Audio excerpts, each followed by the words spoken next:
Hello, everyone, and thank you for joining us today. Welcome to our discussion, Indigenous Liberation Struggles and Sovereignty. Today's seminar is organized by the Ruta Association for Central, Southeastern, and Eastern European, Baltic, Caucasus, Central, and Northern Asian Studies in Global Conversation. I'm at Pannus. I have the honor to open today's seminar in my role as a Ruta board member and the head of Ruta Initiatives Committee. This is the final event in our spring seminar series. You can find the recordings of the early events on our YouTube channel. We will continue with the seminar series in the fall, and we have already made some very promising initial plans. So please stay with us and we'll send you the information. Before I hand it over to the moderator of this event, a bit of housekeeping. In order to avoid trolling, we have muted all audience members, and please use the chat function to submit questions, and our moderator will present your questions to our speakers. Our moderator today is Teresa Händel, one of the founders of the Ruta Association. Teresa is a political philosopher specialized in concern of global health justice. She investigates concerns of oppression, vulnerability, refusal, empowerment, justice, and solidarity, and the ethics of and epistemology of health technologies and interventions. Much of her research interrogates the impact of racialization and white Western supremacy and the intersections of structural racism and sexism. Some of her latest work explores persistent hierarchies of knowledge as well as European East-West inequalities and their effects on health and well-being, also accounting for the impact of the intertwined and ongoing legacies of Russian and German imperialism, extractivism, and coloniality. Teresa is a founder of the CEE Feminist Research Network and, as already mentioned, one of the founders of the Ruta Association. These initiatives amplify and interconnect so far epistemologically marginalized knowledges and contribute to epistemic reparations. Teresa, please take it over from here. Thank you so much, App, and thank you all for being here with us. It is my honor to open this webinar on Indigenous liberation movements and solidarity. We are very grateful to have an incredible lineup of leading scholars and activists with us, and I am personally particularly honored to be trusted with moderating. This is not something that I take for granted, and I never will. It's a very precious gift. And in Ruta, we are very glad that we can open this important discussion on how to support Indigenous struggles across our regions and beyond, alongside our own, because they're deeply interconnected. And here I want to remember a very powerful letter in solidarity with Ukraine under the full-scale Russian invasion that was written in 2022 by the people of Sakha, in which the authors state that the genocide against the Ukrainian people is a continuation of the colonial and genocidal violence that has been perpetrated against nations colonized by Russia. Yet to this day, the notion of indigeneity and the concerns of indigenous populations in the Ruta regions remain widely misunderstood. A common misconception is that indigeneity refers simply to being from or being native to a specific place. And yet, in reality, the term speaks to an abusive power relationship between the colonizer and the colonized and is rooted in struggles for decolonization. Consequently, the relevance and importance of indigenous concerns within the Ruta regions has largely gone unrecognized, at least beyond the indigenous populations who have been directly affected by a long legacy of colonial oppression, particularly the ongoing systemic violence perpetrated by Russian Soviet empires. Meanwhile, on a global scale, debates and conceptualizations of indigeneity have been largely focused on Western settler colonial states, overshadowing the voices of scholars and decolonial justice advocates from the Caucasus, Central Asia, and North Asia. How is indigeneity conceptualized and discussed by these scholars and activists? And what are the main concerns, demands, and socio-political needs of indigenous populations who have been harmed by centuries of Russian colonialism and genocides? And what injustices are inflicted upon indigenous communities within the Ruta regions in the instances when they are framed as Russian? And this is something that we want to account across our own communities and also particularly in Europe's East, because this has been an occurrence that we have come across. Looking forward, which ongoing dialogues and solidarities across different parts of the Ruta regions can we build on to strengthen mutual support among our various anti-imperialist movements? To us, that's a very important question that we want to ask and explore further to strengthen our support for one another. And how can we find sensible ways to address difficult and complex issues, such as, for example, the disproportionate drafting of indigenous men into the fight in the ongoing Russian invasion of Ukraine. So this panel today will provide the opportunity to hear and learn from leading indigenous scholars and activists about the legacies of indigenous resistance against Russian colonialism, including organizing against forced Russification and mobilization.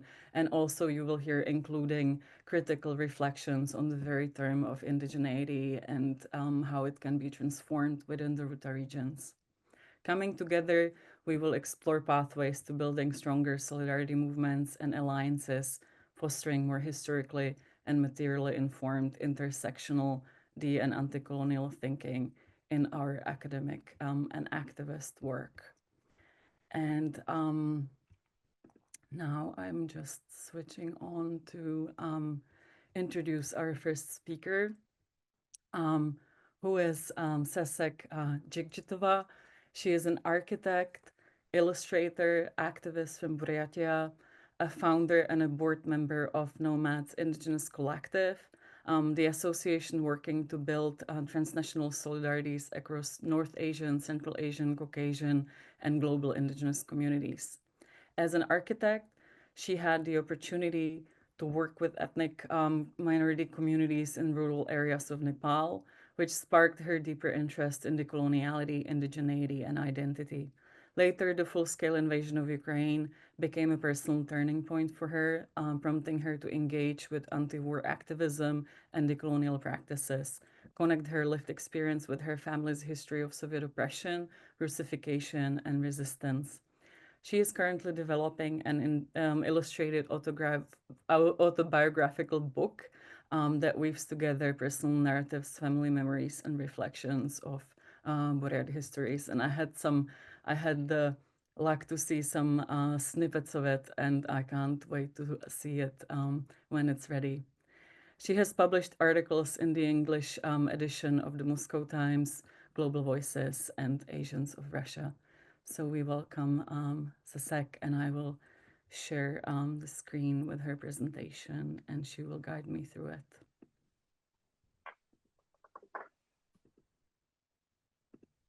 Here we go. Hello, everyone. The first slide, probably the best. The first one, yes, thank you. Hello, everyone. I want to say thank you for Ruta Association for giving me this opportunity to speak about Buryat resistance. And thank you, Teresa. So I start with the simple statement that Buryat always resisted.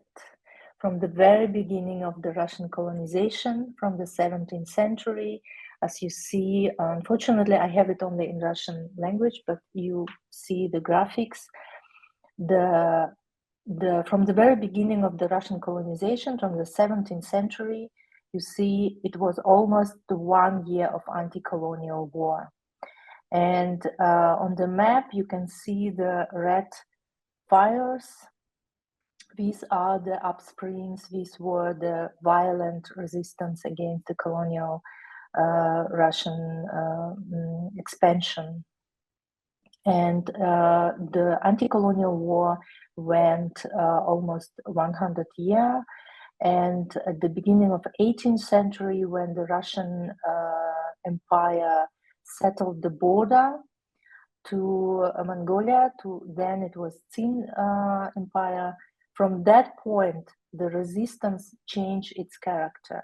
So it was then the inner resistance within the Russian Empire.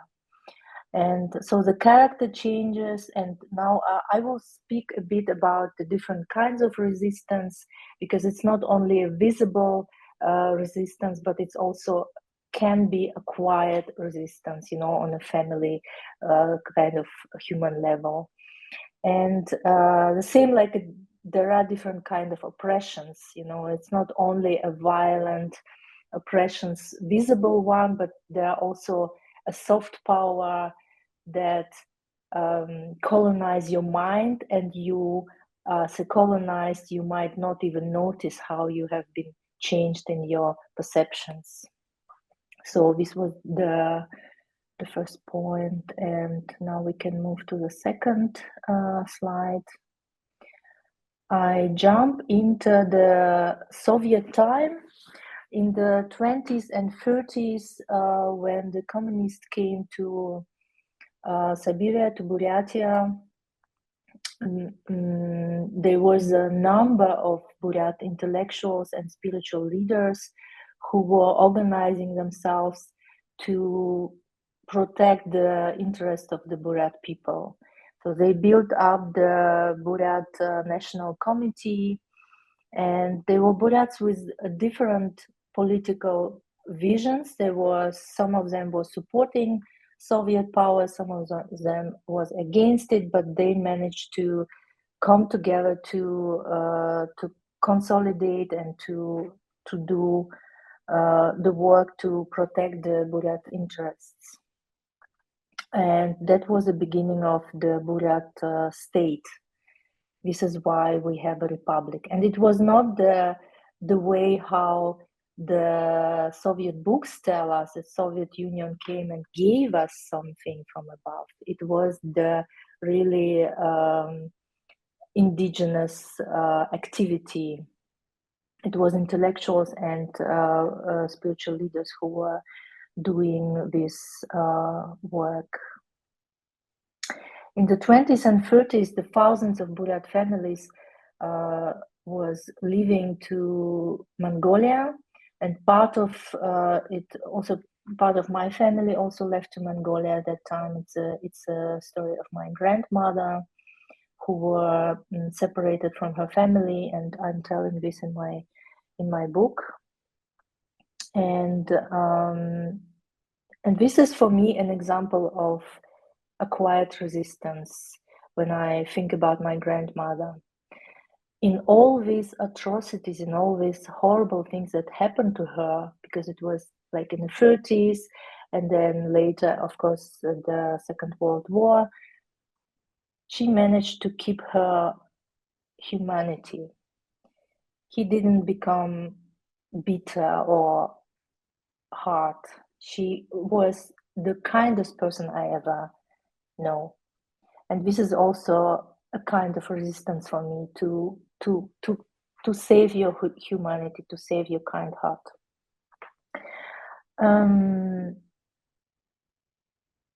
In the Russian independent media or Moscow-centric media, you might hear the narrative that National Republic, especially Buryatia, is non-protesting, is not. There were no protests, and especially Buryats are somehow Putin's loyal and stuff like this. We should all know that this is, if you hear something like this is a Moscow-centric propaganda. It's people who doesn't know anything about national republics, who doesn't know the history, who doesn't know what was really happening there. They might have these kind of views. We can go to the next slide.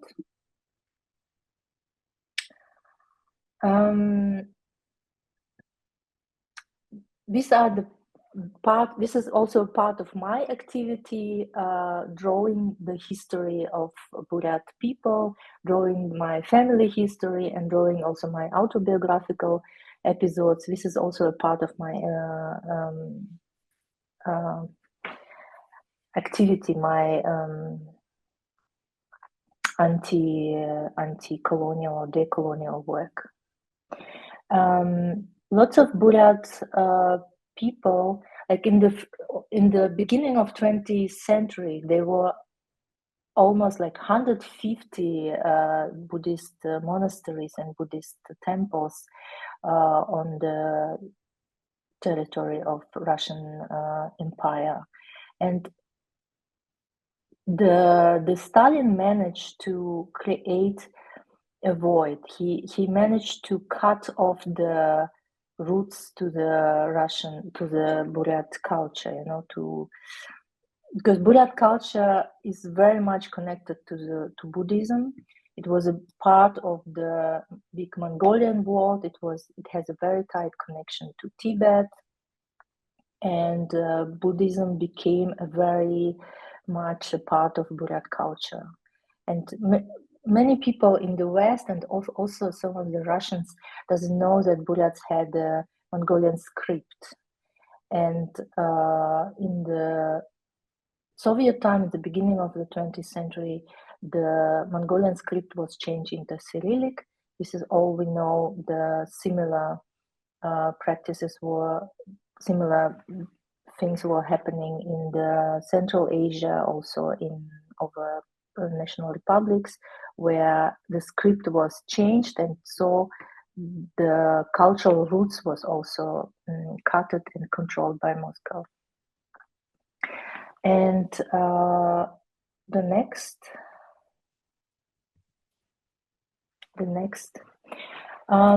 So in my introduction, it was said that I became an activist with a full-scale invasion, and I became the decolonial, kind of aware about decolonialism with the full-scale invasion. But now when I think about it, actually my very first lesson in decoloniality I received from my father. It was once I came back from a school, and my father was checking my lessons, and he took the geography book, and we had a class of geography class. We had a racial theory class. He opened the book, and there was like different pictures of different races, like white person, an African person, Asian person with extremely yellow painted face. Then there was a Native American person with very red painted face. And my father asked me, "Who are you here?" And I choose the European one. I said, "I am this." I remember this moment very, very vividly, because I remember there was a tension, because my father was upset, and he was not angry, but he was very, very upset. He was sad almost. He was almost heartbroken, kind of. And I remember this. He said to me, "No, you are not this. You are that." And he showed me to the Asian face. He said, "You are Asian." And I remember this so good, because this was the moment when I accepted this. I said to myself, "Okay, now that's it. I am this yellow painted face. I am an Asian." And I think this was the first decolonial class I received from my father. Of course, he didn't call it decolonial. He didn't call it colonial or decolonial. But for me, it was the first moment when I saw something that was in my book, something that we learn. And by the way, it was in Kazakhstan.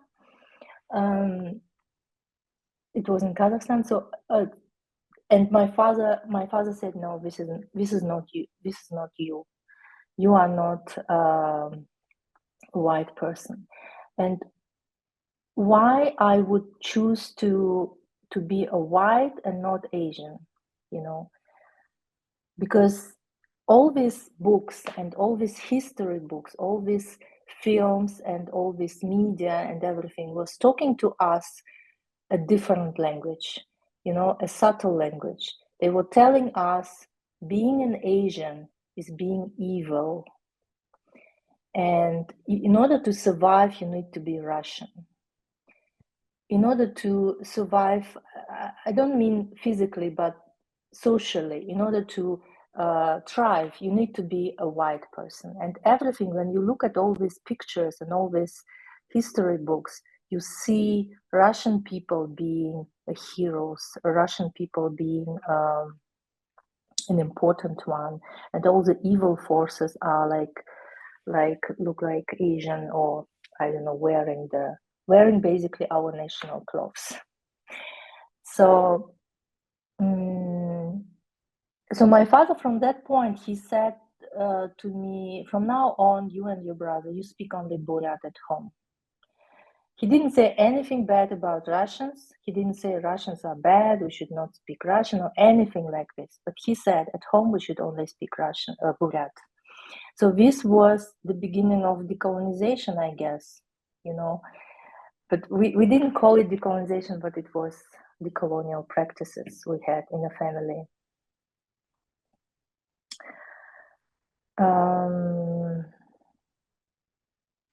So the next,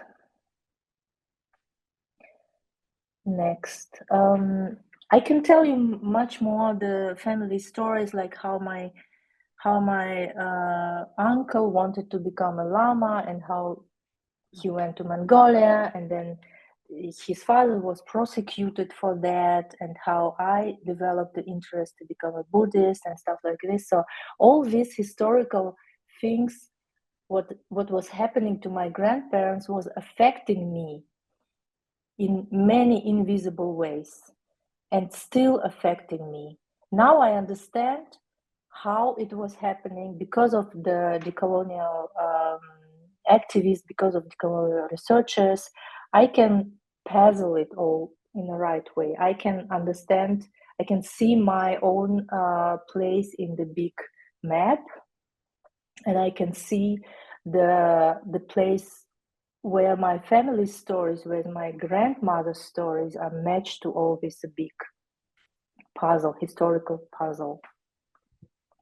And I think it's important for activism. I think it's important for indigenous activism, because we've been taught to cherish and to value something that is far, far away. You know, the heroes that are far away, some Russian heroes, some, I don't know, the very much Western-oriented education we received. And this is one of the reasons I put the picture of Evgeny Khamaghanov. He is the Buryat journalist. He was a true leader of Buryat resistance. He was, Teresa, can you go to the next slide? Need to explain. Yeah, you see Buryatia, and you see from the two spots from both sides of Buryatia, it's a national autonomous regions, Ust-Ordynsky and Aginsky Buryatsky Okrug. It's a autonomous Buryat region that used to be a federal, how you call it, federal subject, you know, Subjekt Federации.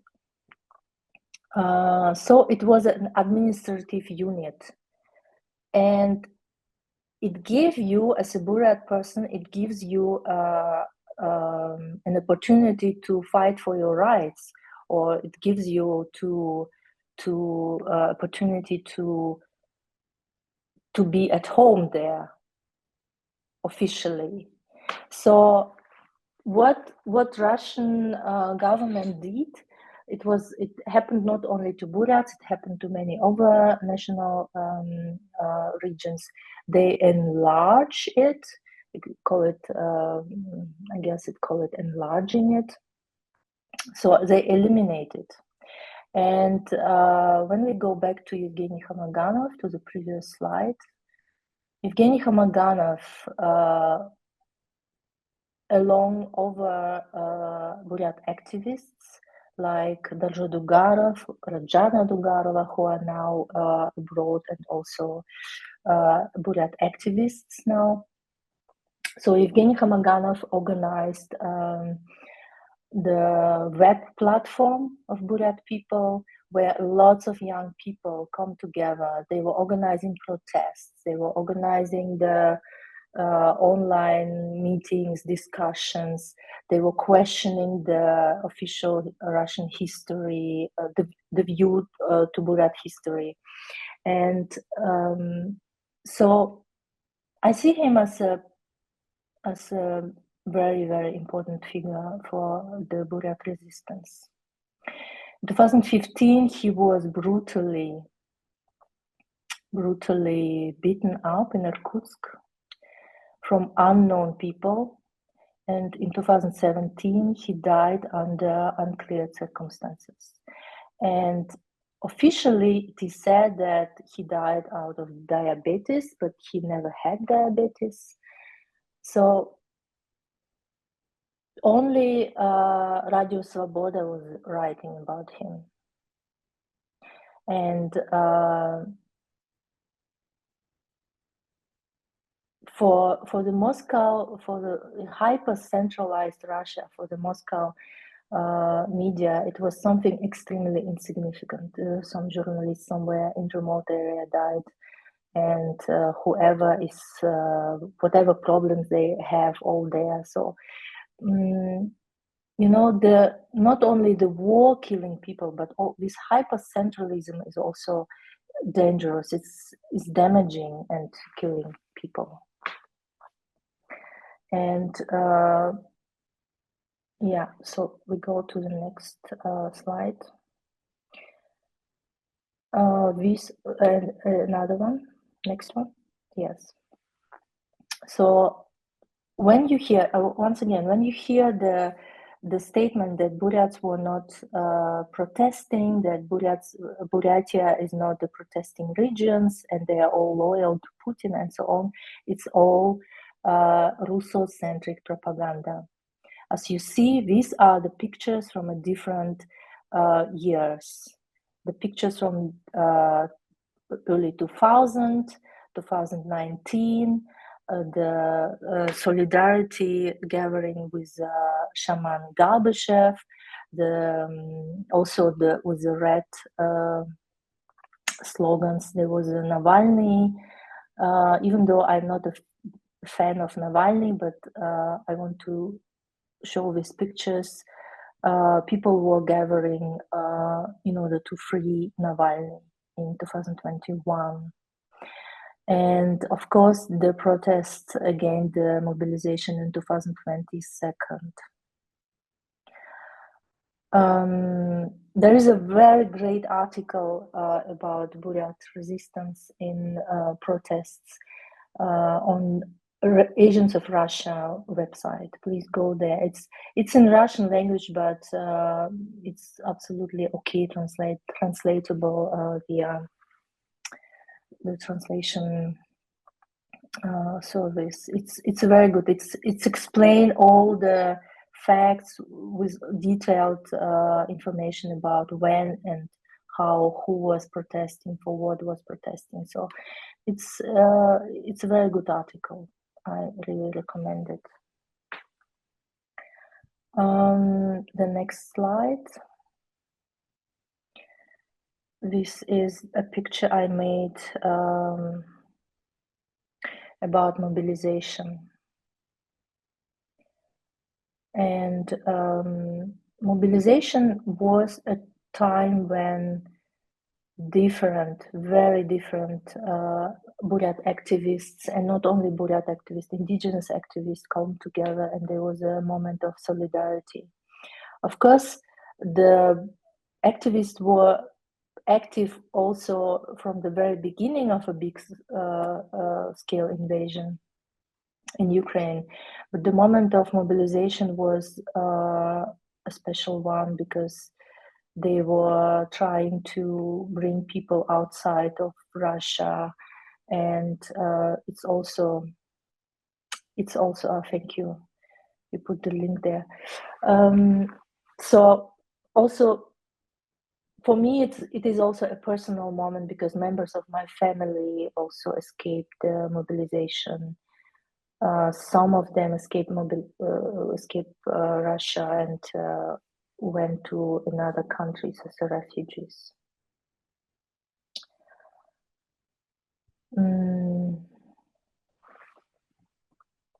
So the next slide. It's another illustration I made for one research article talking about visible oppression. And the next slide, and I'm finishing. I want to honor my grandparents. I want to honor and remember my grandmother, who was truly decolonial activist, because there is nothing that she cannot do with her hands. You know, she could sew the shoes, the leather shoes. She can make a fur hats, fur coats. She was cooking. She was sewing. She know how to work with fur. So nothing that she could do with her hands. And she remained so kind. You know, she remained so kind. And I think this is also the way to keep a connection to yourself, not to lose yourself in all the difficult times. She could keep the connection to herself, and and this is for me also a resistance, a quiet resistance. And I want to, for me, my grandmother is a big source of inspiration, and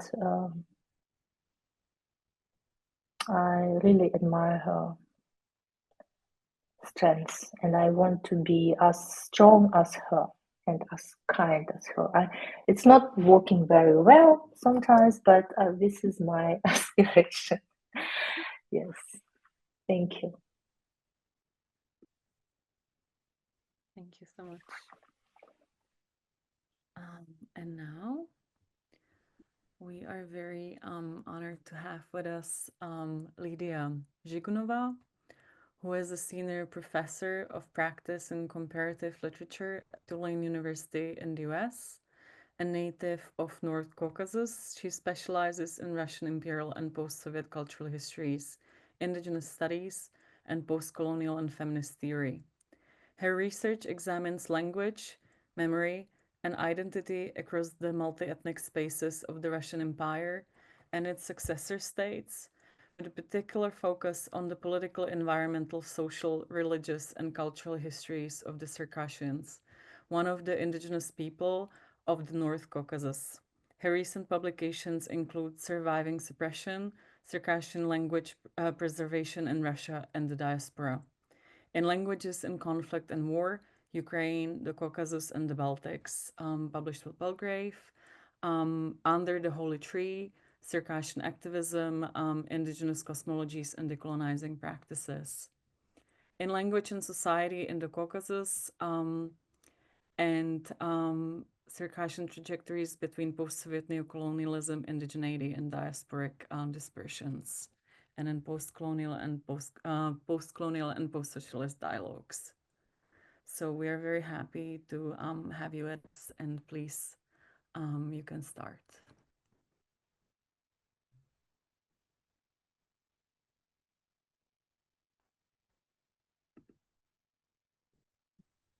Sorry. Thank you so much. So it's a pleasure to be here. And am I sharing my screen? Yeah, so unfortunately,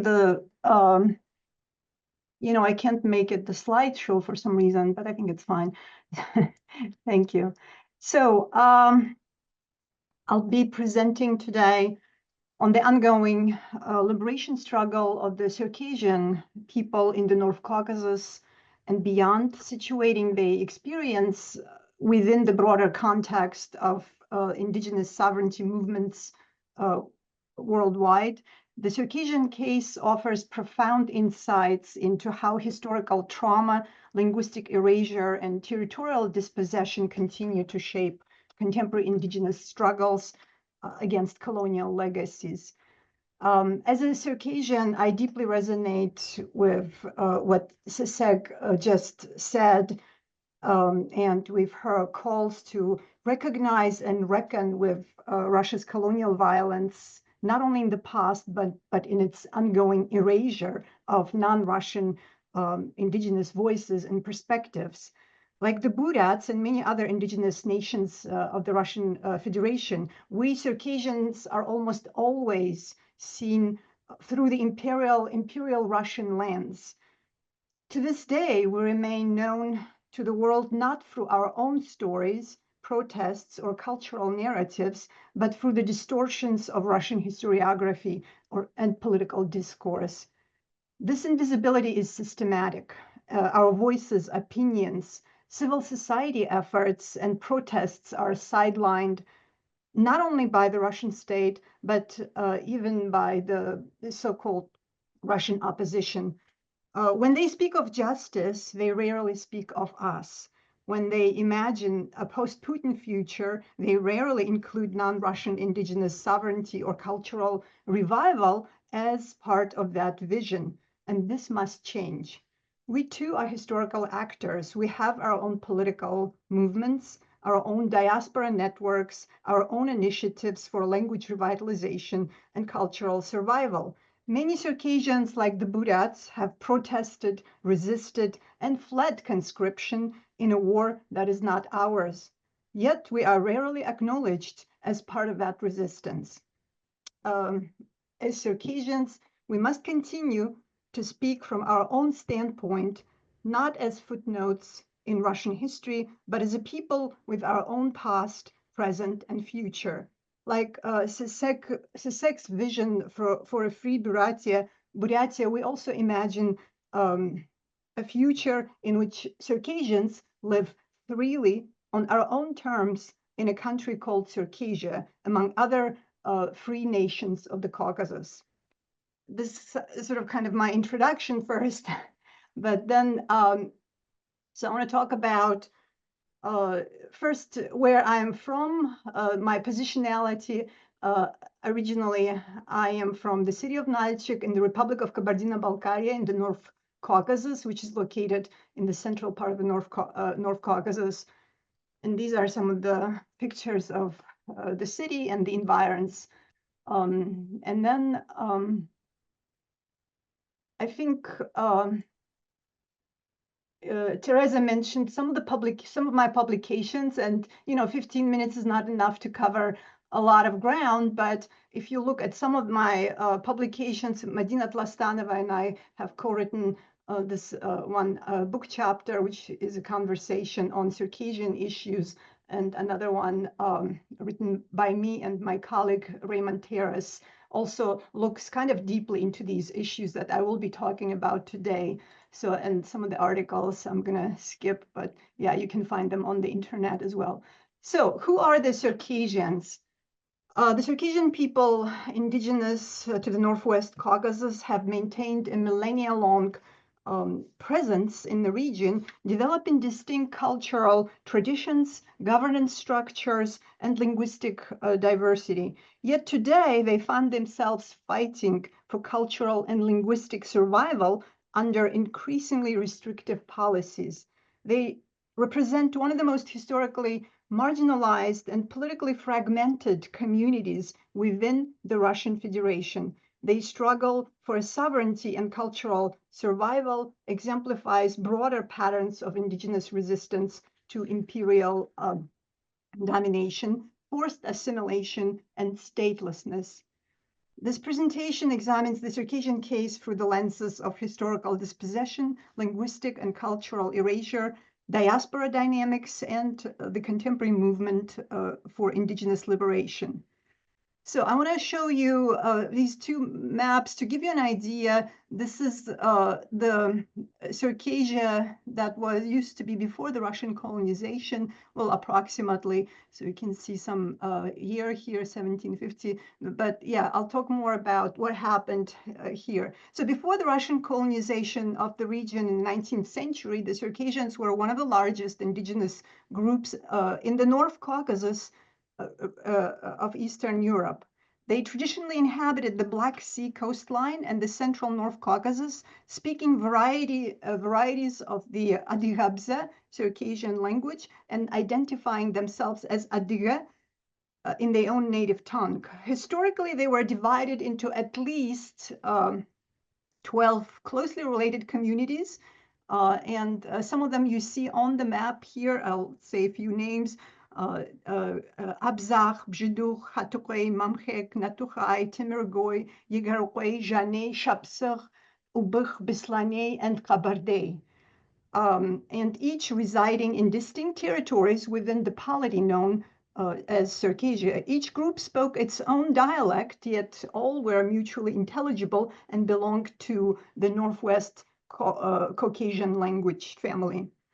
The Russian conquest of the Northwest Caucasus, yeah, you can also see here some of these sub-ethnic groups that I just mentioned residing on the Black Sea shore of the Northwest Caucasus and the Kabardians. Sort of this territory was known as Circassia, the western part, and the eastern part, Kabarda Princedom, a princedom that was formed in the Middle Ages. So the Russian conquest of the Northwest Caucasus in the 19th century had a catastrophic impact on the region's demographic and linguistic landscape. Prior to colonization, the Circassian population was estimated between 1.3 to 1.7 million, comprising major groups. I just mentioned Kabardians, for example.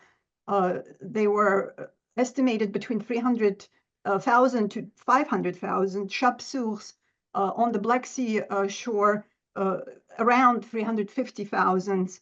Abadzeks 200,000, and Ubukh 100,000. These are approximate numbers, but still it gives you an idea how large these groups were before the Russian conquest. Russian imperial expansion brought systematic ethnic cleansing and mass deportation, particularly to the Ottoman Empire. Entire communities were wiped out. For example, only one Mamkhek village survived. You can see Mamkheks here. Out of 20,000 people, and of the 80,000 Janay in present-day Gelendzhik, you can only a few families remained. Groups such as Machosh and Higaks were completely uprooted from the Black Sea coast. According to Walter Richmond, who wrote this book, The Circassian Genocide, the author of this book, yeah, the population of Kabarda declined from 300,000 in 1790, at the end of the 18th century, to just 30,000 by the 1820s, with lesser Kabarda entire population either killed or displaced into western part of Circassia, where resistance continued. Between 1858 and 1864, the Russian Empire implemented scorched earth campaigns, destroying entire villages, crops, and infrastructure of the villages on the Black Sea shore here. So the villagers could not return to prevent return. By 1864, the region has been largely emptied of its indigenous inhabitants. Another study that came out just recently, which is titled Empire of Refugees, North Caucasian Muslims in the Late Ottoman Empire, published by Vladimir Hamed Troyansky in 2024, estimates that over 1 million North Caucasians were forcibly displaced into the Ottoman Empire, with Circassians making up the majority, 1 million refugees.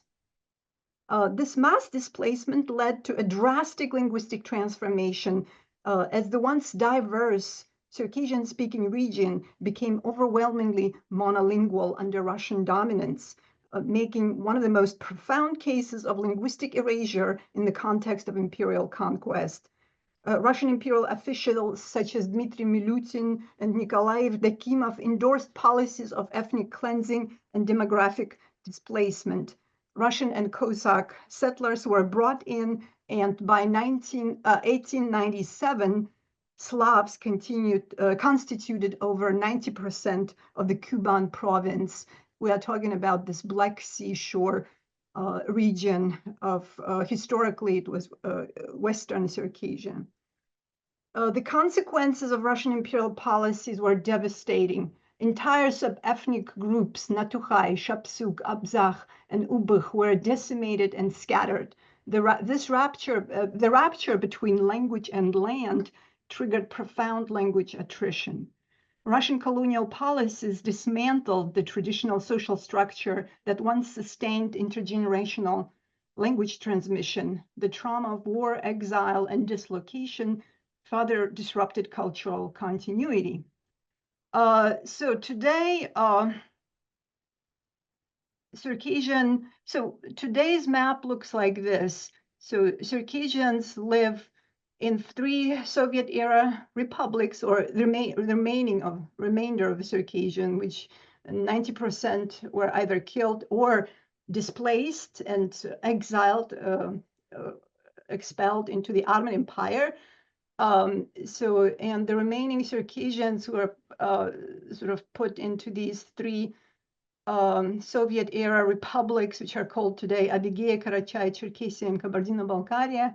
And only in Kabardino-Balkaria they make up more than 50%, and they also are assigned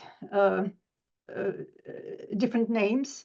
In Kabardino-Balkaria, they're known as Kabardins. In Karachay-Cherkessia is Cherkess, and in Adygea is Adygey.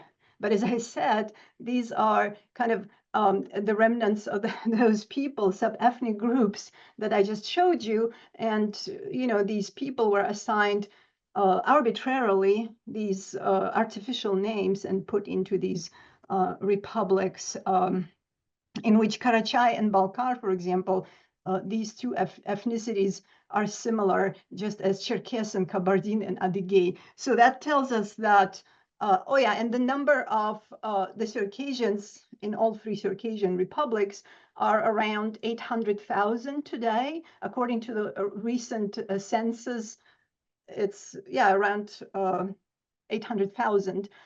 But there are at least 2 to 3 million Circassians live in diaspora, the descendants of those who were expelled, especially in Turkey. So the recent numbers in Turkey, well, it's very hard to count, but at least 2 to 3 million live in Turkey. And also there are sizable communities throughout the Middle East, in Syria, Jordan, in Israel, in Europe, in North America, very active diasporas around. And by the way, Shapsugs live in, right now, the remnants of Shapsugs, not many live in around Sochi in Krasnodar Krai. And they are not even granted constitutional rights. They are not recognized as indigenous people in Krasnodar Krai, which is they live in their historical land, ancestral land, but they don't have any rights. But more Shapsugs live in diasporas around the world. These Circassians who live in diasporas, they did adopt this unified ethnonym Circassian because it was kind of a political choice. Lately, activists were advocating for kind of adopt this unified name Circassian, and we also have our self-designation Adyga. And all of the Circassians in diaspora, they actually know their sub-ethnic group very well. So they say, I'm Shapsugh, I am Natukhai or Abadzekh, but they also identify themselves as Circassian. And remarkably also, they speak the language and their own dialects as well. even though Turkey had very restrictive language policies, especially since the formation of the Turkish Republic. But Circassians were able, in diaspora, the majority of them were able to retain the language, although only in oral form, because the language, just like Sisek was mentioning, the Cyrillic alphabet was imposed in Soviet Russia, so the Cyrillic alphabet was imposed also on Circassians, which also another problem, because our multi-million strong diaspora doesn't use Cyrillic alphabet, and that's really problematic also for developing this sort of unified language, right? So yeah, this is a map. Just quickly, maybe I'll walk you through some of the images here of Circassia and the greater and lesser Kabardia, and then so there were three phases of the Russo-Caucasian War, which many of you know as Caucasian War, I guess, in Russian historiography. You know, they say it's a Caucasian War. I guess they are looking from their perspective.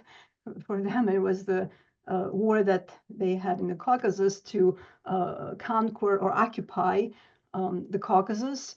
So, but we call it Circassians, and others, we call it Russo-Caucasian War, and specifically Circassians also use the term Russo-Circassian War as well. And this is simply because, and we put, by the way, the Circassians put the beginning of that war as 1763. In Russian official historiography, the beginning of the Caucasian War is 1816, something like that. So why 1763? Because this is when the first fortress on the land of Kabarda was built, military fortress, Mozdok. I don't know if you've heard that, Mozdok. Now in Ossetia, North Ossetia, it's actually a Circassian word. It means, in Circassian, Mazdag means dense forest. So, and this is where that first fortress was erected on the Kabardian land that, you know, locals, natives used for pasturing and, you know, for their economic sort of sustainability. And that's where sort of it all started, the building of this military sort of line. So the conquest of Kabarda, so the first phase of that war was the conquest and colonization of Kabarda in eastern Circassia. And this is where General Alexei Yermolov, a ruthless and violent general, he kind of tried to pacify the Circassians and then the Chechens as well. So, and on the Circassian side, there was Janhot Kushuk, a Kabardian Grand Prince between 1809 and 1822. So the violent conquest of Kabarda, as I mentioned in Richmond's book, he says that out of 300,000, the population, only 30,000 remained. And he says this is the first, actually, genocide that was committed by the Russian Imperial Army during this war. So, and then the war shifted towards the eastern part of the North Caucasus, and from 1818 to 1859, the conquest of Dagestan, Chechnya, and Ingushetia took place. And the main figures here were the General Alexander Boratinsky and Imam Shamil.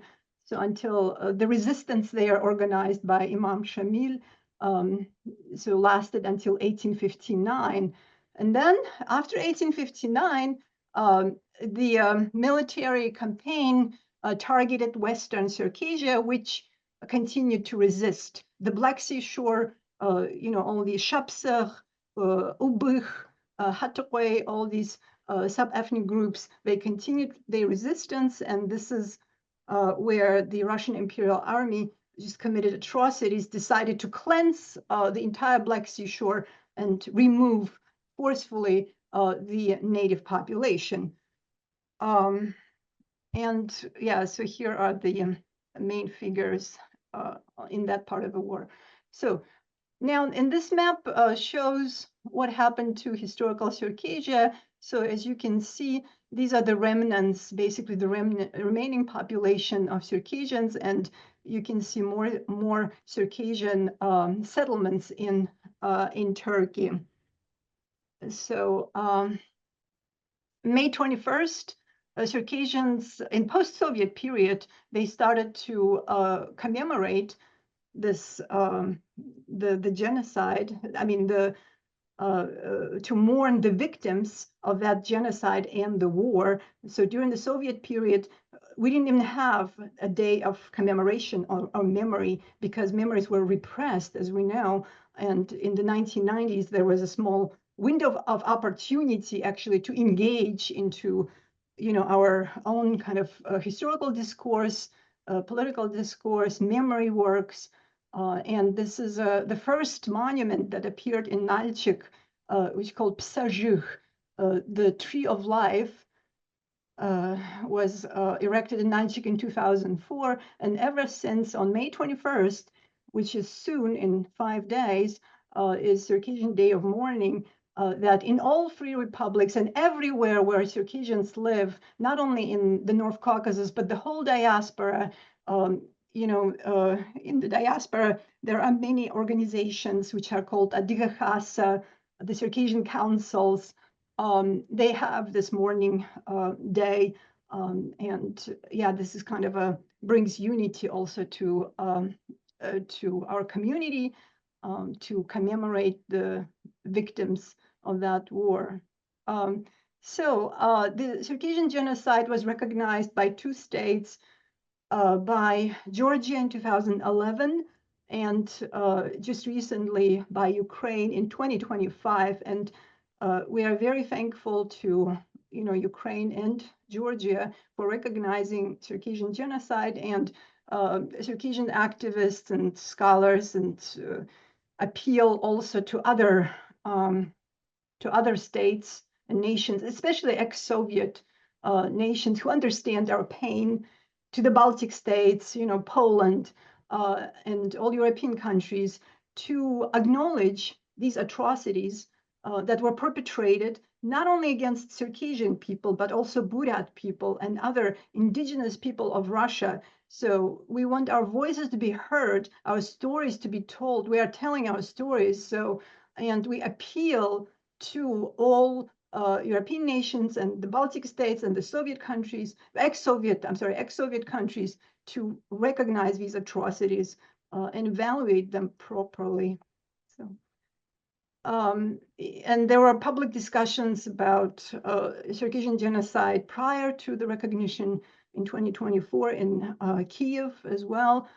Conferences were held. So, and I think I'm closer maybe to so I wanted to talk a little bit about the language activism. So there was, like Sisek mentioned, a lot of protests, activism that was happening in the republics that were kind of sidelined, So there was this huge protest recently against the amendments to the Russian education law that were passed in 2018 that made the teaching of the native languages optional, even though each language, indigenous language of the Republic is in Constitution in the Constitution of the Republic has an official status. So they were made optional. And these languages already suffered. As I showed, the Circassian, for example, the whole Black Sea shore became monolingual because of these colonial policies, because of the colonial conquest. And now this Russification and these top-down sort of initiatives really are hurting the languages. They are killing the languages. And this is really appropriate image here that was circulated or designed in 2018 and kind of became a slogan of this movement, that our tongues are cut off. That's how it feels, when you don't have language when you don't have instruction in your own language. I always give my students an example, so they can understand. When I was at school in late Soviet period in Nalchik in the 1980s, let's say that was late Soviet period, I didn't have any single subject in my native language. So back then, by the way, the native language instruction was also optional. It was put like the last 7th or 8th hour on the schedule. This is end of 1980s.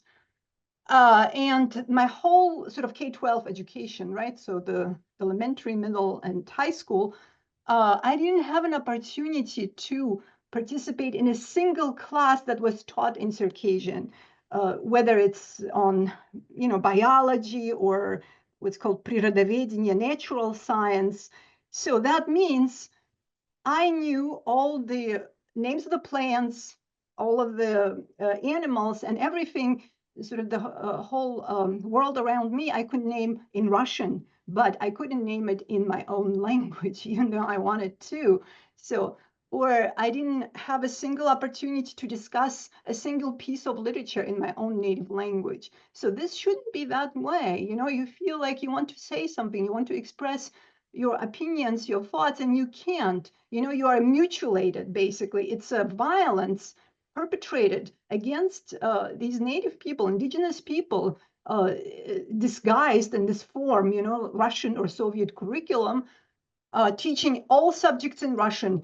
Why do I have to speak Russian better than my own language? And that's my pain. And that's my pain. And I tell that to my students every single class, it shouldn't be this way. This is being mutilated. This is kind of it's painful. Yeah.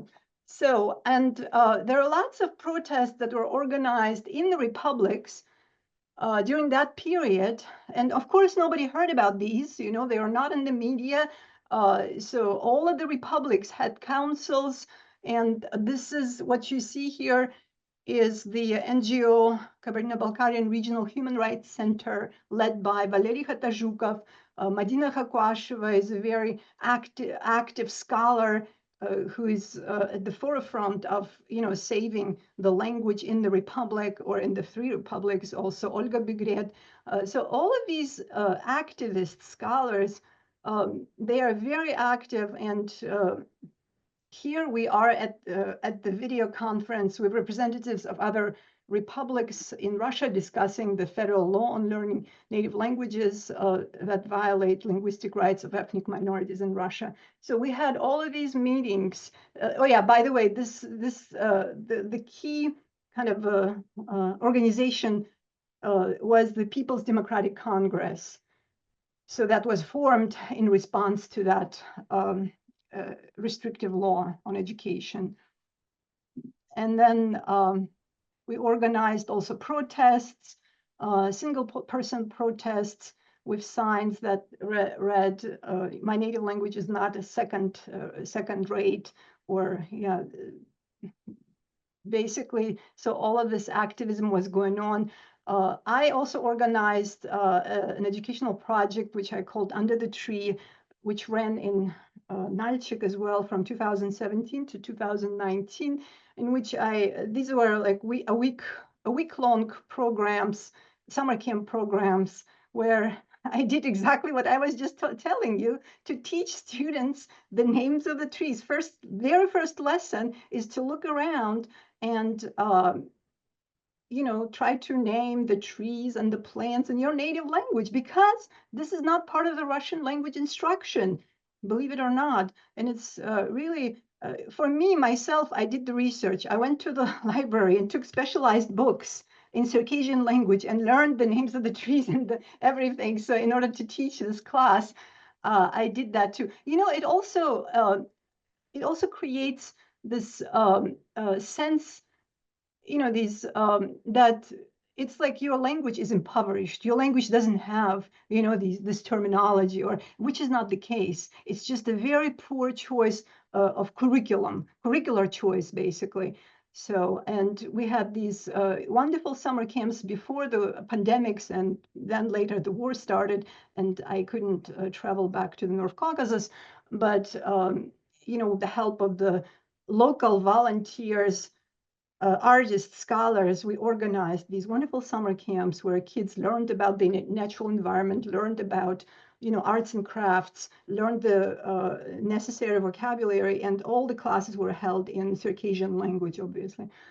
So all of that, and there's also a lot of activism that was going on in diaspora. This is a protest in New York. This is against the, this was, by the way, against the Sochi Olympic Games in Sochi in 2014. So the diaspora really kind of protested in many locations. I'm not gonna, I know I'm out of time. So this is in Turkey, 2014. This is in Vancouver, also 2004, against the, it's 2010, but this is against the Olympic Games in Sochi. So there's a lot of protests that are going on around the world, actually, organized by Circassians.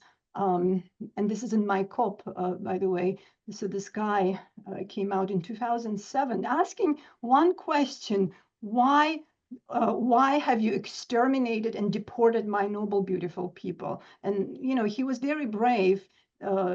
This guy, he passed away, but police took him and beat him, actually, for holding the sign, for asking these questions. So this is what we've been dealing also as a Circassian community. But, you know, we are very active. And this protest took place also in Nalchik in February 7th, 2014.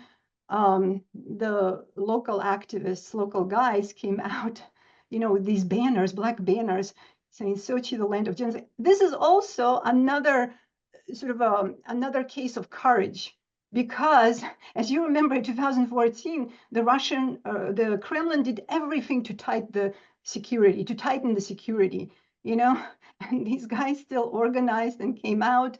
And of course, the police took them, and some of them actually were brutally tortured, just as a kind of a show, so others won't come out and protest. So, and just quickly, conclusions and maybe future directions. So we talked about the historical and ongoing effects of Russian colonization, genocide, and forced exile on Circassians. We talked about the statelessness of Circassians and their fragmentation across 3 Soviet-style republics: Kabardino-Balkaria, Karachay-Cherkessia, and Adygea. We talked about, we didn't talk about the prohibition of repatriation, but repatriation is prohibited by Russia. So despite a large and active diaspora community and the erasure and suppression of the Circassian language. So I think, you know, these are, you know, some of my points. I have to stop here because I'm really curious also to listen to Madina's presentation. Thank you so much. Thank you so much, Lydia. This was a lot of really important information that a lot of us also don't know. So thank you so much for this. We have a lot of questions in the chat asking if these talks will be uploaded later so that people can watch them ad hoc. Yes, they will, if our speakers will agree. So we upload them to our Ruta channel. So don't worry if you missed anything and you want to watch back, you can. And now we have the honor to have Marina Tlostanova with us, whose work I particularly really build on. And it is the kind of work that allows us to not start from absolute scratch, but actually build on so much scholarship that makes it so much easier for a lot of us to challenge Russian imperialism and coloniality and colonial settler colonialism, because she has explained that years ago. And her work definitely also deserves to be more widely read. She is a feminist thinker and fiction writer, professor of post-colonial feminism at Linköping University. Her research interests focus on decoloniality, feminist social movements, and theories of the Global South, the post-socialist human condition, fiction and art, critical future inquiries, and critical interventions into complexity, crisis, and change. Her numerous works have been translated into many languages, and most recent books include A New Political Imagination, Making the Case, with Routledge, the coloniality of knowledge, being, and sensing, and then narratives of unsettlement, being out of joint as a generative human condition. Currently, she is working on a book on the stateless future. So the floor is yours, Marina. Thank you very much for this generous introduction. I will also try to share some slides, although I have very little time left, so probably we won't look at all of them. Okay, this share. I was listening to the previous wonderful two speakers, and the narratives were so moving, the testimonies were so moving. And I was thinking that I really I wanted to identify with that, and I can't, because I'm a hybridized person. You know, from my mother's side, I'm Uzbek, and from my father's side, like Lydia, I'm Circassian. And that, of course, created from the start difficulties with learning native languages, especially in this late Soviet environment. But also until now, it creates this detachment from belonging anywhere and this kind of sense of not belonging. And that's why I wanted to start with an epigraph from this wonderful Bulgarian writer, actually, Balkar writer. Lydia already mentioned this people today, the Bulgarians. And, they were deported, all of them, like Chechenians, Bulgarians, were also deported by Stalin to Central Asia. And so this writer was born during the deportation. And then after Stalin's death, they returned home. And that's why he has this paradoxical saying with which I identified very well. First, my parents lived in my homeland, meaning in Central Asia and Kyrgyzstan. And then I began to live in theirs. And here he means the Caucasus when they came back. And he could never belong anywhere, And so I think that when we speak about indigeneity today, there are a lot of cases like that people cannot easily belong, or there are some things that do not allow them to belong, or there are some traumas that are not possible to overcome. And I'm not saying it to say, let's not do it, but I'm just trying to address how hard it is, how difficult this task is. So indigeneity as a concept is, of course, unimaginable without modernity coloniality, with its settler colonialist, racist, and extractivist agendas, and as a manifestation of the absolute internal otherness, which the imperial sameness once intends to physically expel, annihilate, violently assimilate. Indigeneity is a label which is born together with the urge of modernity to divide humanity into those that matter and those that don't, into anthropos and humanitas, let's say, into those that are truly human and those whose lives are dispensable. This ontological coloniality, or coloniality of being, is at the core of indigeneity because it clashes with the modern colonial ways of looking at the world, of worlding, let's say. What else is at the core is the complex and very contradictory relationality, where nativity and spatial belonging is at the core. We know how important it is for conceptualizing the meaning of indigeneity to focus on dynamic relations with the land, right? If you look at any indigenous people, most of the time it's a question of land as pedagogy, land as a source of identity, but very importantly, it's not land as property. And that's, for me, is one of the differences. Like all indigenous people, they never see land as property, but it's modernity that brings this idea and starts looking at the land as an object of contest and exploitation, as symbolic territory defining and delimiting the nation state. Importantly, most of indigenous land relations are spatially free. They're spatially unfixed and transnational. For example, even now when we're looking at the maps, at many maps that Seseg and Lydia showed, you could see that there were no borders there. There was no idea of the nation state and the modern understanding with all this kind of, trying to delimit yourself. So in that sense, they're very free and dynamic, and they always were like that.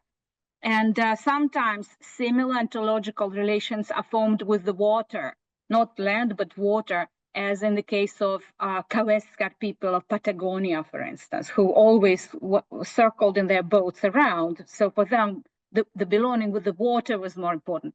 the true, genuine decoloniality is also, first of all, the product of indigenous thinking and agency, whereas all academic appropriations of this concept, I think, are ultimately distorting and inauthentic. At the same time, romanticizing indigeneity and focusing on this idea of return to some genuine and lost relations with the world is also naive and dangerous sometimes, I think.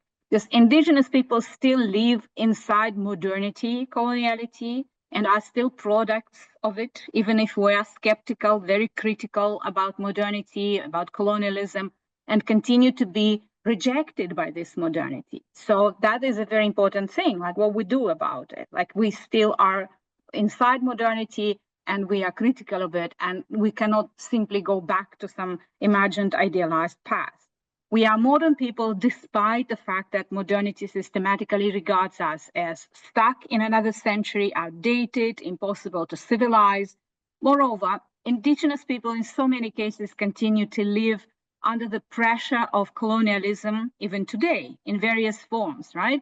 Whereas any possibilities of political decolonization come down to zero or are pushed into some distant future. At the same time, in Russian, Soviet, post-Soviet coloniality, there are also specific nodes that make it a bit different from the situation of the Western white settler colonies and later national modernities, which also continue to exclude and annihilate indigenous groups. Since I've been living in Sweden for the last 10 years, what comes to my mind is the example of Sami people, divided between Sweden, Norway, Finland, and Russia, the Kola Peninsula in Russia. And in that sense, I think it's a very interesting and unique example of European indigenous people that are totally erased by most of these nation states, right? Russia continues to be, of course, as we know, quasi under collapsed empire today, as it cosplays the Romanovs empire or at times the Soviet Union, which in itself was a very contradictory deviation from the modern imperial model. Importantly, Russia only pretends to be a nation state, but it has never attempted to construct its collective identification based on any non-imperial terms. It has never managed or even tried in the last 35 years after the collapse of the Soviet Union to shape a clear political or civic national identity, thus putting all ethnically non-Russians into the position of this dispensable life. The Russianness in this formula is masking its essentially ethnic nature and turns into the common denominator of loyalty to the empire, to the regime as the main social lift and the only way of legitimation. There is nothing left here of the false Soviet identity, which misguided several generations of indigenous and colonized people by promising, at least on paper, the clear-cut division of the ethnic, cultural, and political and civic. On the contrary, today there is no term Soviet anymore, right? So it doesn't exist as a political belonging or anything, even if it was false from the start. On the contrary, everything is lumped together in an inconsistent and omnivorous kind of mess, conglomerate of the current Russian power. Additionally, I find the distinction between the indigenous and the colonized rather important and arbitrary. It is connected now not with nativity or small numberedness, as sometimes people claim, but I would say rather with the presence or lack of the nation state and sovereignty in the political history of this or that people at the moment of colonization. But we must realize that this distinction is actually anachronistic in the sense that the later emerging assumptions are, retroactively imposed on various local histories and people who might not even be interested in creating a nation state in the Western style, precisely because they imagined their relations to the land, to each other, to other species differently. This does not mean, of course, that these groups were not striving to become or stay free or independent, and we just heard these heroic stories. Look, for example, nomadic people in Central Asia, and some groups in the North Caucasus, such as Circassians. But the forms of their political ontology, let's say, their loose polities could be very different from the normalized modern colonial frame. And therefore, they were interpreted by the settler colonists and even by the present-day scholars sometimes as underdeveloped, lacking sovereignty, and therefore open and waiting for grabs, easy to be manipulated into any form of unfreedom that were presented as development and liberation, of course. Yet the standardized argument of the international law, which is itself as a rather recent product of a specific political order, of course, which is no longer even here, not even valid anymore, deliberately deprives those who did not have a Euromodern style state at the time when the empire set its sights on them of the right to independence, and virtually continues to regard their lives as less valuable and their claims as less important. This modern colonial aberration certainly needs to be questioned and problematized. Moreover, the nation-state model is historically recent, not absolute or given once and for all. Therefore, the hierarchy of this statehood rights and the assumption of its default desirability become not so obvious, particularly if we put them in a larger frame of the geopolitical, epistemic, techno-accelerationist, and enviroclimatic crisis. Trying to question the legitimacy of the current modern colonial frames, we cannot continue using the very arguments modernity coloniality appeals to. An indigenous person in the Russian, Soviet, or post-Soviet empire could and can negotiate their right to live exclusively through demonstrating, as I said, loyalty to the empire, and consequently through betrayal of their indigenous memory, community, ancestors, and values. This devastating deal could take different forms, from adopting Orthodox Christianity in the 19th century to changing one's name and forgetting one's native language, from communist and Russophile indoctrination to the current bootlicking with no clearly defined ideological core. In the conditions of the global cancellation of the future that we all experience now, and the annulment of social progress as an important ideal that humanity used to have before, instead of promising happiness to our descendants when contemporary indigenous people have to renounce their culture here and now, the empire uses very crude means, but also very short-sighted means like bribery and intimidation. What can possibly emerge out of this artificial selection is a very good question to ask. Obviously not anything attractive, or let's say not much. But again, this is not to say that we should stop fighting. On the contrary, we should kind of put more effort into that and think a little bit further into the future maybe. A refusal to form a nation state or become part of another state, usually imperial, can be also a form of decolonial resistance. Take, for example, the Caucasus, which was torn apart by different political allegiances and artificial state divisions and geopolitical ruptures. The Caucasus, with its specific inter-imperiality and the double duress of the Russian, Soviet, and Western forms of coloniality, is a very complicated case of overlapping and multiple indigeneities. A decolonial transversal mount an imaginary and political structure can be one possible way to refuturing in the Caucasus, not entirely unlike James Scott's hypothesis of Zumia as a large anarchic highlands zone and a specific way of life deliberately avoiding statehood.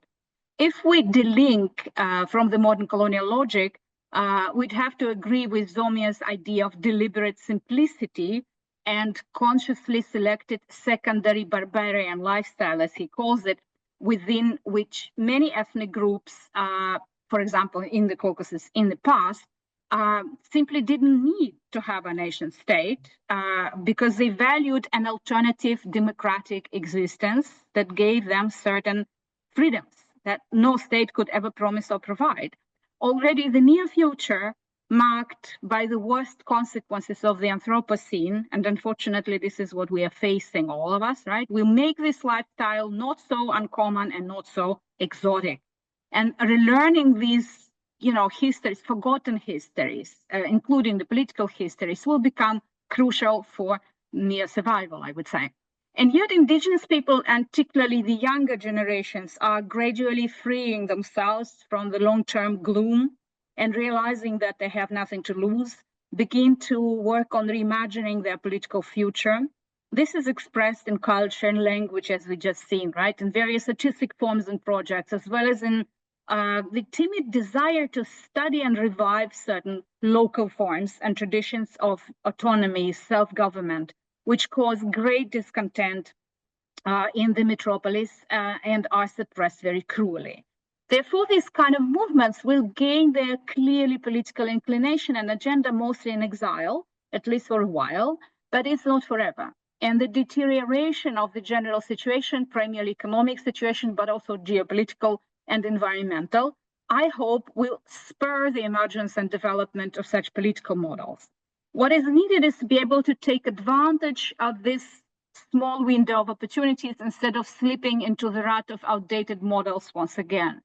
My vision of the future is generally rather gloomy, although I vividly imagine the final collapse of the Russian Empire and the need for indigenous groups in its different regions to build an alternative political reality, allegiances, relations on this ruin. The problem is that this will happen against the backdrop of this global reformatting of the world that we are experiencing, and its redivision into 3 or perhaps even 2 main groups in the coming decades. And here I'm quoting my colleague and co-author Tony Fry in his most recent book, which is called Political Breakout, Situation Need Action. So he divides this future humanity into post-humans, the abandoned, and the adapters. I think that second and third groups are very close and they overlap, and I would rather classify them as one group, just with varying degrees of luck and chances for survival. In this situation, local and regional forms of being, both economic and political, are the most tenacious. And in this sense, indigenous experience and worlding may come in handy. Since indigenous cosmologies are transnational, follow their own logic, and do not respect artificial borders, perhaps these allegiances will also go against existing political division. Or they will already be entrenched on the ruins of many states that will not be able to survive the coming crisis. These allegiances will not go along any ideological lines, I believe, and the only connecting thing will be the goal of survival and adaptation for the sake of prolonging life on the planet. It refers not only to our own physical survival as humans, but also the survival of the world, the other people, other species, the planet. Importantly, this goal cannot be grounded in the arrogant perception, to quote Maria Lugones, and has to be based on care and concern for life. And here, indigenous cosmologies will have their say, of course. But we need to stop perceiving them as romantic fairy tales, as escapist, exoticist fantasies, and focus on their ethical principles of worlding. Once again, doing this while remaining within modernity coloniality, which unfortunately we are doing, is very hard. And it's a major collective task and not a solitary individual endeavor. And here I would like to quote and to finish my talk with this Vanessa Machado de Oliveira and her recent book, which is called Hospicing Modernity. It's a book of indigenous stories.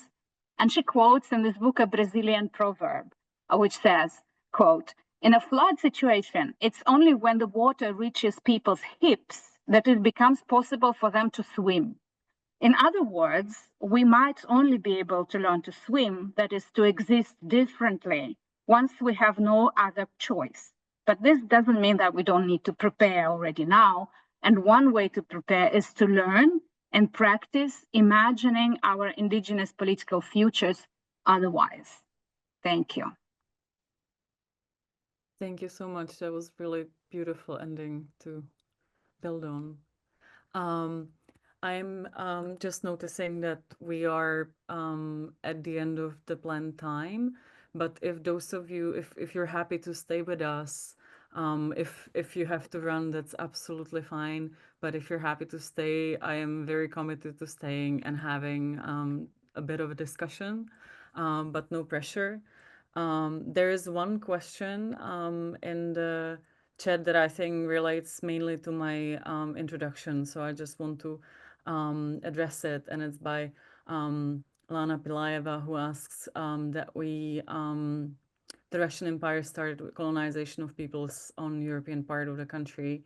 Some of those peoples are already completely wiped out. but others persisted and were able to save their culture, way of life, and language.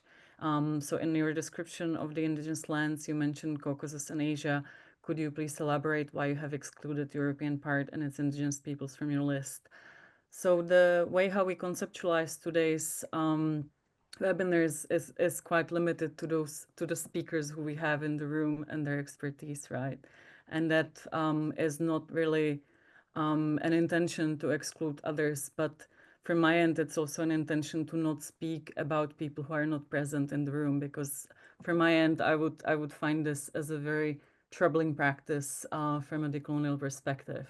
But I just want to say that as Ruta, we are absolutely here to continue these discussions. We already had a discussion about Crimean Tatar resistance in the past, and we are continuously committed to continuing these debates. So if you feel that you would want to speak and raise debates about indigenous struggles that we haven't discussed today, please get in touch. I will follow up with sending an email privately so you know how to contact me, and we would absolutely provide another platform for continuing these discussions because we find them very important.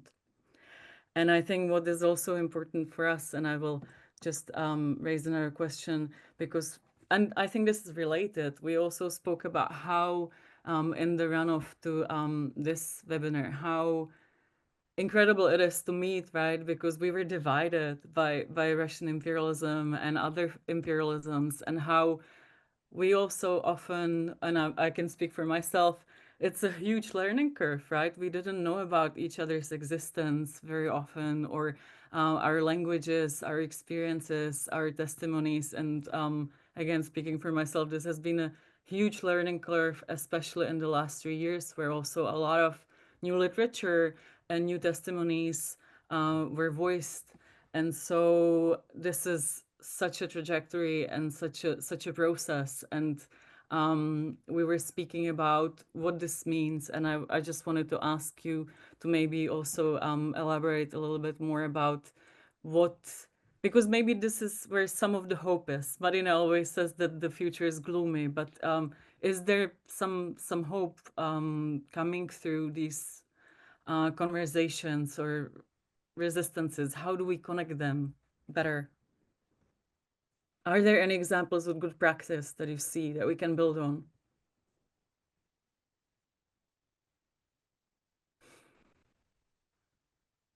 Any? Yeah, I mean, Anyone I wants can to quickly start? comment maybe. You know, I grew up in Soviet Russia, right? So we have all these ethnicities, nationalities, like supposedly it was a multi-ethnic state, everyone was equal, blah, blah, blah. But, you know, I actually learned from Sisek a lot today. It's remarkable how little we still know about each other, Circassians or Chechens or Buryats or Bashkirs. We don't know the stories, and because, as I said in the beginning of my presentation, so we are known through the prism of Russia, and Sisek showed those, textbooks. You've seen them, awful, the history of Russia, for example, right? So, and there is not much information about, any of us, any of these groups, ethnic groups. It's remarkable, always amazed me how little we know about each other. And this is unacceptable, to be honest with you. And we share so much, in common. We need to know more about each other. And this going back to that question, the first question that, someone asked, we need to know about each other, and these platforms, I think, are wonderful opportunities to learn about each other's experience and see how similar they are, and we can kind of build these networks of support, and like Madina said, together imagine the future, our common future. So maybe someone else wants to address.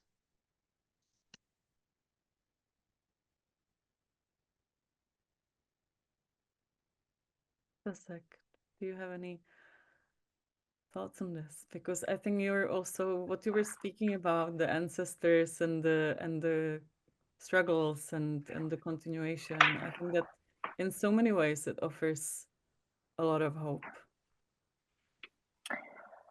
Actually, I have a hope for the future, but I don't want to build it in a way that, like, okay, what bothers me in all the conversation about the future, beautiful future of Russia, beautiful future of this and that, it's this very narrow or very like black and white picture, whether it is развал России, which means this disintegration of Russia and all the horrible pictures that Russian position is drawing, and it's very racist pictures, right? They always say you will fight with each other and we are the peacemaker and so on.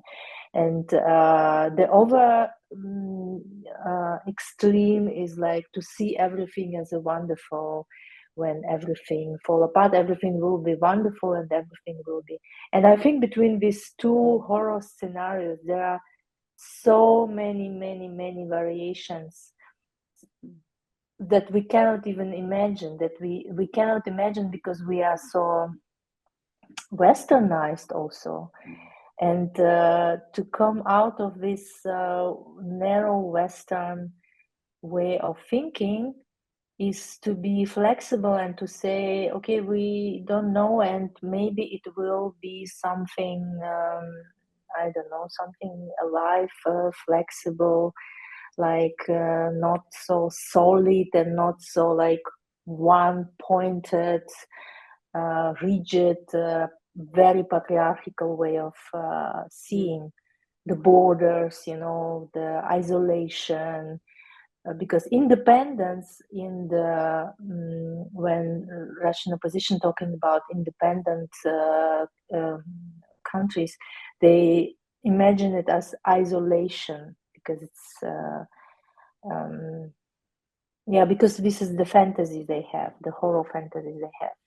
But actually independence mean actually also interdependence, right? So interdependence can be beautiful. Like we can build interdependent communities. Like we already entering this. Like when we see the solidarity emerging among the different indigenous communities. I don't know anything about Circassian history, but I see so many similar things. I see so many connections and so many possibilities to connect with people, to, for example, also with Crimean Tatars recently. Like there are so many similar things and there are so many points of connections, and they should not always be a solid, a state-like independence and whatever. It's all flexible. It's all gentle. We should bring the gentleness, and this is something what inspires me every time when I meet indigenous people in a different from a different regions and different groups. The biggest difference for me is even this gentleness, you know, this softness, this flexibility, not rigidness of when we talk about future and we talk about our cultures. Yeah, I don't know if it is clear what I said. Yeah. Marina, did you want to add anything? Or? I talk too much, but maybe very short. As I said, I'm now more, why I said that I have a grim idea of the future. I didn't mean indigenous future, but I mean generally a human species future because of what's happening, you know, on a global scale today. So I see, unfortunately, that within several decades, we will have this really small fraction of the human population that would become these corporate nations. Right, so there will be the chosen, the selected, and they will be, you know, changing their humanness through some kind of transhuman procedures, becoming cyborgs, living forever.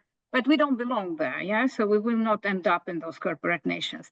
So the rest of the population will be either just suffering and being these abandoned ones, right? And nobody cares, no nation states, nobody, whatever happens, you just disappear. And if you attempt, for example, as a migrant to enter some, nation state, you will be shot and just, destroyed. But also it's important within this kind of destinies to develop this adapting mentality. Like, okay, we know that we cannot save the planet, it's already too late, but we can try to prolong it somehow, the life as such, and not necessarily human life, but also life as such. And that's why I connect very, very much with what Lydia was talking about, the trees, this tree worshipping older societies. But this is what comes from indigeneity. This is what we have to somehow, understand and identify with and find it in ourselves somehow, because otherwise you have this corporate fascism. You have this kind of accelerators a la Trump and everything, right? That actually, I think they are accelerating the end of times. And that's why it's so opposite to what indigeneity, with this relationism, relationality, and this care for the universe and for others and being responsible for what happens. So these are opposites. And so the task for me now is how to balance this and how to allow for these indigenous communities of change, or decolonial communities of survival, if you wish, still exist despite all of these things happening around us. Something like that. Thank you. Can I jump in? Just yes. Oh, we have a question, you said. Yes, but did you want to add anything? I didn't. Yeah, I was just, echoing Madina's and Sisek's points. It's going to be very hard for our communities to survive in this world right now, like Madina was describing, because we are faced with these, very kind of strong militaristic states that have this ethics of, extractivism, etc. And, we are kind of unmatched in terms of power, obviously, and we have to adopt in order to survive. I agree with that, absolutely. On the other point, imagining our future, for example, in the Caucasus, and, I can talk only about my region. I can't talk about, for Sisek, about Buryatia or Mongolia, but, for the Caucasus, I always, what aggravates me, we talked about the borders, that border that runs through the mountains between Russia and Georgia. And the more I think, and I tell my students, even in the classroom, I say, this border shouldn't be there. It so artificially divides the South Caucasus, what's called Georgia, Armenia, Azerbaijan, Abkhazia, and from the people in the North Caucasus, which we are related, by mentality. We're kind of, the same people. We share the same traditions. And etc. So, and that border that runs, the Russian border I'm talking about, right? So that runs through the Caucasus Mountains, it shouldn't be there at all. So, and that's talking about the borders, so, and the artificially created borders, and people should be able to go into each other. It should be maybe invisible borders.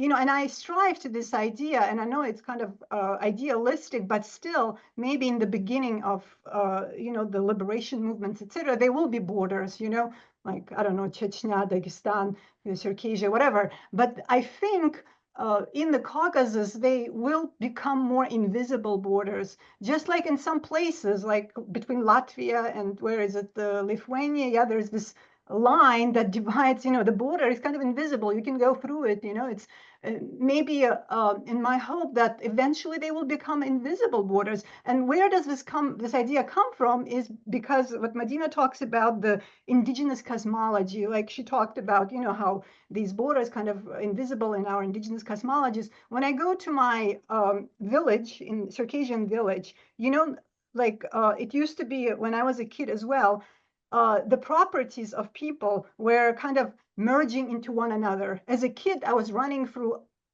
old properties and playing, the borders were kind of invisible. That's how, the Circassian villages were. And when I went, like before the pandemics or before the war in my village, it's the same. I can go to someone else's house through someone else's property, basically. There are some fences, but they are not really like borders. This is my property, you can't come in. You can absolutely go through people's property. They will welcome you. You can, have a tea or something if you want to. And that's still there. It's just because of the Soviet period, because of the Russian colonization, all of that, it's kind of, getting erased, but people remember, people still practice these things. And if we have freedom to practice our own sort of worldview without someone else imposing on us aggressively their views, I think we will be able to develop these things, to remember. At least we have also to engage in the practice of remembering, which our memories were suppressed for for such a long time, remembering. That's why I was teaching the kids. So because I also needed to remember things. This is an important process. It takes time, but eventually I think we will be there. In the Caucasus, there is nothing to divide. The land, well, Russia says, oh, as soon as we pull out of the Caucasus, everyone will kill each other. No, we're not looking into killing each other. We just need to learn how to live together. We used to live together before Russia, and I absolutely believe that Russia is there. It has to go. It has to go as far away as possible. So with its border, and so people there can finally breathe, can finally, practice their things, can finally be responsible for the environment like they used to be, So I'll probably stop here. Thank you. Can I add something Yes, to join Lydia? Because this sounds like a long distant fantasy, but actually last year I was in Mongolia, and I was traveling in the countryside, and I saw all the different farmers there, sitting there on each hill and having their yurta there. And I didn't saw any fences, and I knew that there are different farmers. And I asked my relatives, why don't they have fences? How do they know where the land of our people starts? And they said they don't have it. They don't need it because it's flexible. They can move and they can exchange, and they have their own way of ordering it. They have their own flexible way of controlling or handling it. And I found it very, very interesting, inspiring, and very special. And what you said about the violence and how the Moscow opposition is talking about the violence in Caucasia, or the violence of ethnic minorities that will start to kill each other as soon as the Russia will fall apart. This is very, very, very much. And when they talk about it, they are not reminding, or they are not saying, they are hiding the fact that actually most of the violence was coming from Moscow. It was not coming from the ethnic minorities. It was all coming from Moscow. And whether they don't know their own history, or they just imposing their Russo-centric and racist views further. So talking about maps again, when I am talking about Mongolia, recently I saw the map of the free speech and map of democracies, there is always a huge Russia, red, everything is like totally dictatorship, and then from the south side is China, and there is always a very small island of democracy or island of free speech in Mongolia. And we recently were talking to my Sakha friends, and we said we need to build up to enlarge the island of freedom, and to make the North Asian Democratic Union. So there is already concrete plans. There are already some ideas and visions, and it will be more. It will be much more, because it's so inspiring. And it's not based on some fantasies without connection to reality. This is what also, for me, what characterized the indigeneity, that indigenous people are very tightly connected to reality. Indigenous people standing with their both feet on the ground, and indigenous people know what is reality. Okay. I was just thinking, as you were speaking, also about the violence and how it was perpetrated by the colonizers, right? I just thought back to our previous discussion in the sort of run-up to the webinar, of also how we reflected on the fact how people became minorities, right? Often on their own land through genocide. So this is it, and that is on the colonizers. We have one more question by Una, and that's just briefly, so we don't take too much of your time. But I was thinking, this is an important practical one, right? Because we heard about the importance of recognizing the Circassian genocide on an international level and within our countries. And are there any other ways that we can really urgently put behind ourselves behind to support various indigenous struggles in the moment, right here, right now? For those of us who may know where to start, do you have any kind of suggestions where help is and support is needed the most right now?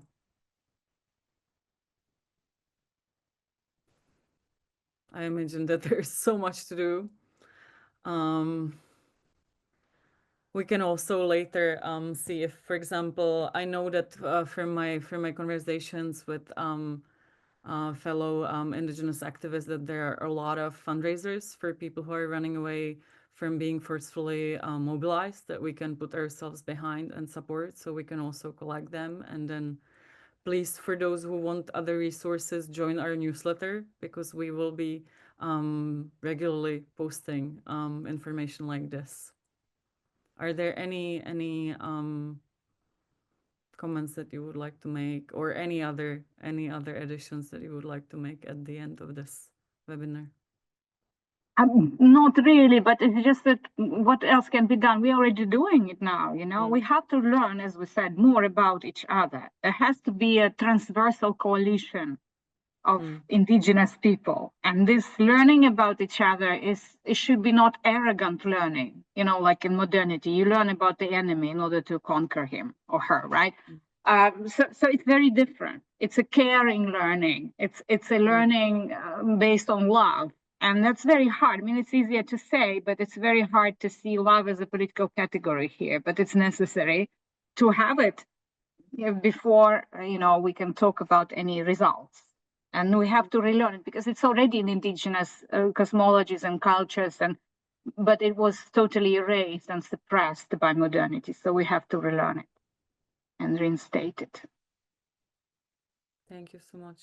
Yeah, I mean, the fact that we have these conversations right now, it's very, actually, it's really you know, to me, it's really optimistic, and it's a learning moment as well for me and for everyone. You know, so thank you so much for this opportunity, and to my also colleagues for the input and for the questions as well. Thank you so much for all your talks. We have learned a lot, and we absolutely will be committed to learning more and continuing these discussions. As Eb said, this is our last webinar of this season. For those of you who are coming Ruta, we will see each other in Ukraine at our conference in June for more in-person conversations about imagination and the new visions that we can build through connecting and reconnecting to each other and our knowledges. And we will see what will become possible through this journey. Thank you so much for being with us. Thank you very much. for inviting us. Okay. Bye-bye. Bye-bye. Teresa, can I ask a question? Yes. Is there a subscription? Can I receive like newsletters or anything? Do you have Absolutely. subscription? Yeah, And I don't want to miss. do not worry about doing the work. We will just add you to our Oh, newsletter. okay. Just yes, please add me. all of I you. would love to Yeah. receive So those. Would be great. Yes. you Okay. get the information, absolutely. And Bye, Martina. Bye. Thank you. Thank you. Bye-bye. Bye, Teresa. Bye.